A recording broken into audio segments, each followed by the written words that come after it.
নমস্কার বন্ধুরা, আশা করি তোমরা সবাই ভালো আছো।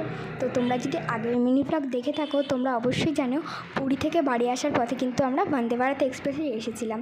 তো আজকের এই ছোট্ট মিনি ব্লগে তোমাদের সাথে এটাই শেয়ার করব যে আমাদের এই ট্রেনে উঠে এক্সপিরিয়েন্সটা কেমন ছিল। জানতে চাইলে ভিডিওটা স্কিপ করো না, চাইলে দেখে যাও।